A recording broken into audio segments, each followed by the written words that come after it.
আমার শাকটা হয়ে গেছে, শাকটা সিদ্ধ করে নিয়েছিলাম, তাই তাড়াতাড়ি মূলের শাকটা ভাজা হয়ে গেছে।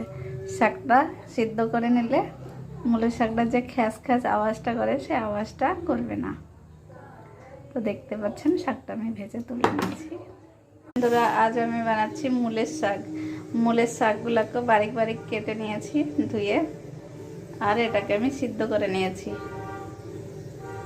এবারে আমি কড়াইয়ে সরষের তেলে সম্বারা দিয়েছি একটু, আর দিয়ে দিচ্ছি রসুন, বারিক কাটা রসুন। রসুনটাকে একটু হালকা লাল লাল করে ভেজে নিয়ে দিয়ে দেবো একটা পেঁয়াজ কাটা।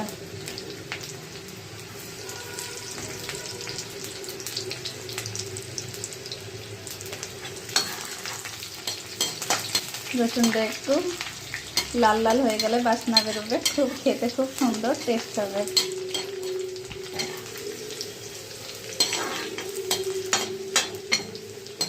রসুনটা প্রায় হয়ে এসছে, এবার আমি দিয়ে দিচ্ছি কেটে রাখা পেঁয়াজ।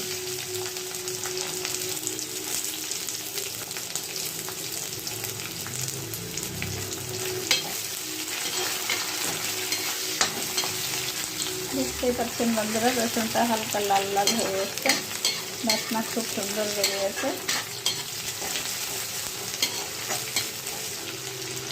এবার পেঁয়াজটাকে একটু সোনালি কালার করে ভেজে নেব।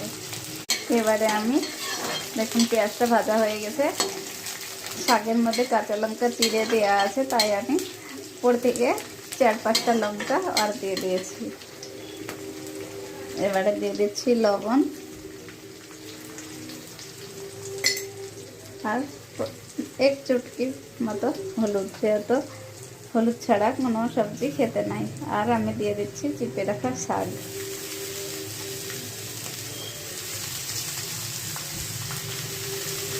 এবারে শাকটাকে হালকা ভাজা ভাজা করে নামিয়ে নেব।